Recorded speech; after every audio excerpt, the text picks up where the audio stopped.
Good morning दोस्तों, बहुत स्वागत है आपका पीके जी के यूट्यूब चैनल में। और आज है 17 अगस्त 2020। तो चलिए शुरू करते हैं आज के करंट अफेयर्स के क्वेश्चंस। देखते हैं पहला क्वेश्चन क्या है। तो पहला क्वेश्चन है कि भोपाल में किस देश की सहायता से कौशल विकास केंद्र बनाया जा रहा है। ठीक है, कौशल विकास केंद्र। आपको देश बताना कौन सा देश है।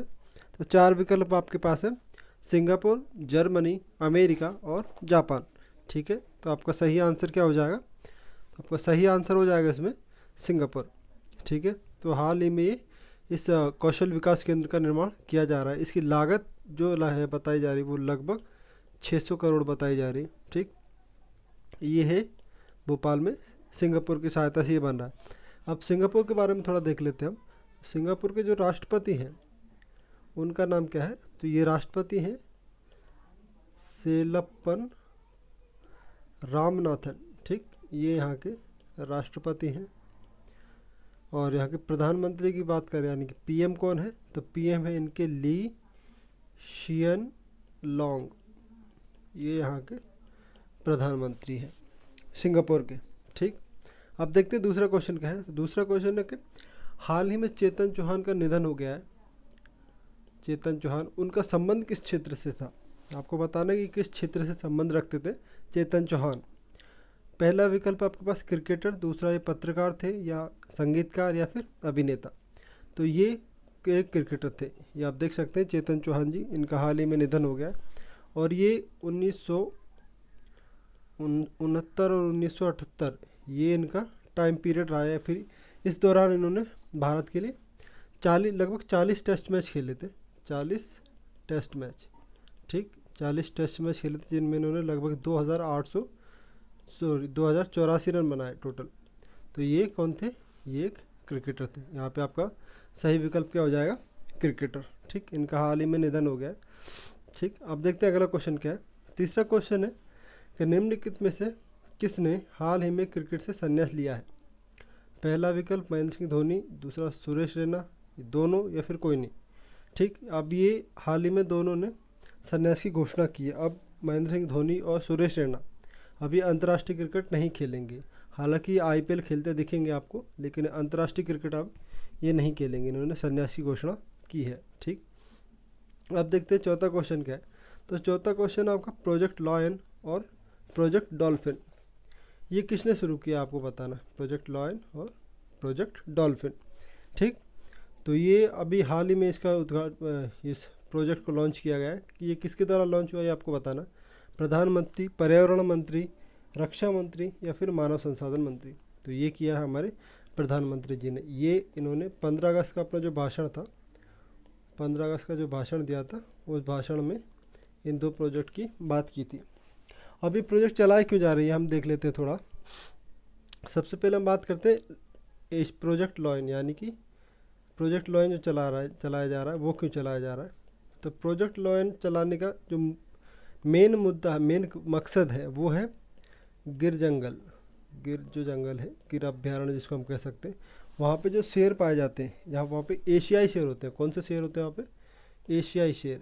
ठीक है, तो हाल ही में इनकी काफ़ी शेरों की यहाँ पे मृत्यु हो गई थी। और हम बात करें 2018 में, 2018 में वहाँ पे एक वायरस फैला था। इसका नाम था केनाइन डिस्पेंसेट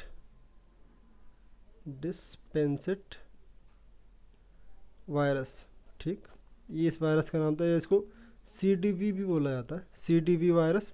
2018 में इस वायरस के चलते वहाँ पे 59 यानी 59 शेरों की मृत्यु हो गई थी। और हाल ही में जनवरी 2020 की हम बात करें तो जनवरी 2020 में यहाँ पे 92 शेरों की मृत्यु हो गई थी। तो इस प्रोजेक्ट के द्वारा शेरों को संरक्षण दिया जा रहा है। उनकी प्राकृतिक आवास जो है उनको वापस बनाए जाने की, प्राकृतिक आवास निर्माण करने की इसमें बात कही गई है। और प्रोजेक्ट डॉल्फिन की हम बात करें तो प्रोजेक्ट डॉल्फिन जो है वो भारत की जो गंगा डॉल्फिन है खासकर उसके लिए चला जा रहा है। गंगा डॉल्फिन, गंगा नदी में जो डॉल्फिन मछली पाई जाती, ये इसके संरक्षण की बात कर रहा है।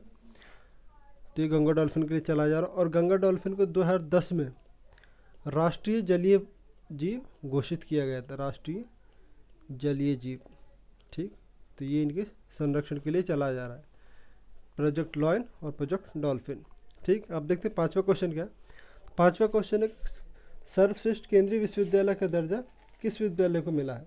अभी हाल ही में एक रैंकिंग जारी हुई, उसमें जो रिजल्ट होता है उसके आधार पर ये दर्जा दिया जाता है। तो सर्वश्रेष्ठ केंद्रीय विश्वविद्यालय कौन सा रहा है अभी, तो ये है आपका जामिया मिलिया विश्वविद्यालय। तो ये कहाँ पे आपका, न्यू दिल्ली यानी कि नई दिल्ली में है। ठीक, तो ये इसका जो परसेंटेज रहा है वो रहा है 90%। जो रिजल्ट परसेंटेज था वो 90% है। इसके साथ ये पहले स्थान पर है। इसके अलावा हम बात कर लेते हैं राजीव गांधी विश्वविद्यालय। ये आपका अरुणाचल प्रदेश वाला है, अरुणाचल प्रदेश। तो ये इसकी सेकंड रैंक है ये, और इसके परसेंटेज की हम बात करें तो 83 यानी कि 83% के साथ दूसरे स्थान पर है। इसके बाद हम बात करते हैं जवाहरलाल नेहरू विश्वविद्यालय, यानी इसको हम JNU भी बोलते हैं। ये नई दिल्ली में है, न्यू दिल्ली या नई दिल्ली इसको हम बोलते हैं। ये यहाँ पे तो इसकी थर्ड रैंक है। इसका परसेंटेज जो है वो 82% यानी कि 82%। उसके बाद चौथे स्थान पर इसमें है अलीगढ़ मुस्लिम विश्वविद्यालय। ठीक, और ये है आपका 78% के साथ। ठीक, ये थे चार विकल्प आपके पास, जिसमें से सर्वश्रेष्ठ केंद्रीय विश्वविद्यालय का दर्जा किसको मिला, तो ये मिला जामिया मिलिया विश्वविद्यालय को, ये फर्स्ट रैंक है। ठीक, और उसके बाद ये तीनों के बारे में हमने और देख लिया। तो ये 4 क्रम से ही थे, इसलिए इसके बारे में हमने थोड़ी जानकारी देख ली। यहाँ पे फर्स्ट आपको याद रखना कौन है, जामिया मिलिया विश्वविद्यालय। उसके बाद अगला क्वेश्चन देखते हैं हम। अगला क्वेश्चन, राष्ट्रीय डिजिटल स्वास्थ्य मिशन ये किसके द्वारा शुरू हुआ है, तो ये भी हाल ही में शुरू हुआ है। तो प्रधानमंत्री, स्वास्थ्य मंत्री, पर्यावरण मंत्री या फिर कृषि मंत्री, ये शुरू हुआ हमारा प्रधानमंत्री के द्वारा। इसका जो बात कही गई वो भी 15 अगस्त का जो प्रधानमंत्री जी का भाषण था, उस भाषण में ही ये राष्ट्रीय डिजिटल मिशन की बात कही गई। अब इसके अंदर होगा क्या है, इसके अंदर होगा प्रत्येक भारतीय को हेल्थ ID कार्ड प्रदान किया जाएगा, जिसके द्वारा उसकी जो हेल्थ सुविधाएं हैं, जो हेल्थ फैसिलिटीज़ वो ले चुका है, या उसको जितना भी ब्यौरा होगा वो सब उस हेल्थ ID कार्ड के द्वारा पता लग जाएगा। ठीक, तो इसमें क्या होगा, एक हेल्थ ID कार्ड जारी किया जाएगा, हेल्थ ID कार्ड। ठीक है, ये था हमारा छठा क्वेश्चन। अब देखते हैं हम सातवां क्वेश्चन क्या है। तो सातवां क्वेश्चन है, इसमें भारत के किस शहर ने कोरोना की सबसे सस्ती दवा बनाई है। ठीक है, तो आपके पास 4 विकल्प है आपको बताने, हैदराबाद, चेन्नई, मुंबई या फिर नई दिल्ली। ठीक, नई दिल्ली। आपको बताना सही आंसर क्या है, तो इसका सही आंसर हो जाएगा आपका हैदराबाद। ये देख लेते हैं हम। तो ये है हैदराबाद की दवा जो अभी बनाई है सबसे। तो इसकी कीमत कितनी है, 33 रुपये एक गोली की कीमत यहाँ पे। और ये बनाई किसके द्वारा, तो ये MSN ग्रुप के द्वारा बनाई गई है। और दवा का नाम हम देखें तो क्या है, तो ये फैबिलो तो इस दवा का नाम है। इसके अलावा और बहुत सारी दवाएं हैं जिनके रेट आप देख सकते हैं, इधर है कंपनी जिसने बनाई है वो, और दवा का नाम यहाँ पे दिया है। ठीक है, तो ये सबसे सस्ती दवा जो अभी MSN ग्रुप द्वारा बनाई गई है, इसको फैबिलो नाम दिया गया। और कीमत कितनी इसकी, 33 रुपये। तो इसका सही आंसर हमारा हो जाएगा हैदराबाद। ठीक है, इसके बाद अगला क्वेश्चन देखते हैं। तो भारत नाइजीरिया के बीच किस क्षेत्र में समझौता हुआ है। तो अभी हाल ही में एक समझौता हुआ भारत और नाइजीरिया के बीच में, वो आपको क्षेत्र बताना है किस में हुआ, शिक्षा, अंतरिक्ष, पर्यावरण या फिर व्यापार। तो ये हुआ आपका अंतरिक्ष क्षेत्र में। ठीक, अंतरिक्ष क्षेत्र में भारत और नाइजीरिया के बीच समझौता हुआ। ये आप देख सकते हैं नाइजीरिया का झंडा भी दिख रहा है। ठीक है, भारत नाइजीरिया के बीच समझौता अंतरिक्ष क्षेत्र में लेकर काम करेंगे, अंतरिक्ष के क्षेत्र में। तो ये थे हमारे 8 करंट अफेयर्स के क्वेश्चन। और अब देखते हैं हम मध्य प्रदेश GK का एक टॉपिक हमने रखा है आज।